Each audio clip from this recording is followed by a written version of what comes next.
ஏன்னா இந்த திராவிடியன் ஸ்டாக்கோட ஃப்ராடு, பொய், அயோக்கியத்தனம்.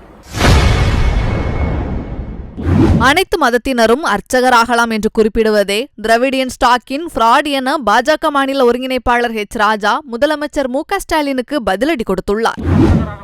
ஒரு விஷயம் நான் சொல்றேன், ஸ்டாப் திஸ் ஃப்ராட். நான் with all responsibilities under my command I am using this word. அனைத்து ஜாதியினரும் அர்ச்சகர்களாக இருக்கிறார்களா இல்லையா? Tell me. ஏன்னா இந்த திராவிடியன் ஸ்டாக்கோட ஃப்ராடு, பொய், அயோக்கியத்தனம் இத I want to stop immediately. Let it be anybody, even let it be honourable chief minister of Tamil Nadu. எனக்கு பதில் சொல்லுங்க. ஏன்னா கேள்வி நீங்க கேட்டிருக்கீங்க. 40,000 கோவில்கள் அறநிலைத்துறையின் கீழ் இருக்கு. அதுல அனைத்து சமுதாயத்தினரும் அர்ச்சகர்களாக இருக்கிறார்களா இல்லையா? Tell me. நோ. அவர் இஃப் ஹி இஸ் ஃப்ராடுலண்ட், அதுக்கு நீங்க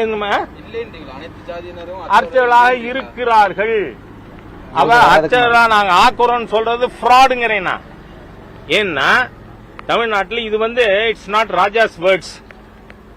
இதுல சுப்ரீம் கோர்ட்ல 1971 Seshammal and others case, சிவாச்சாரியார்கள் association தொடர்ந்த வழக்கு. அதுல ஜட்ஜ்மெண்ட் வந்தது 1971. அந்த ஜட்ஜ்மெண்ட் பொழுது, அந்த ஜட்ஜ்மெண்ட்டுக்கு முன்னாடி அறநிலைத்துறை, தமிழ்நாடு அறநிலைத்துறையை பற்றி சுப்ரீம் கோர்ட்ல கேட்கிறாங்க.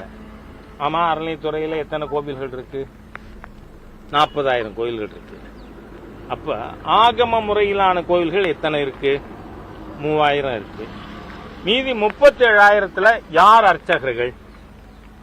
மற்ற சமுதாயத்தினர்.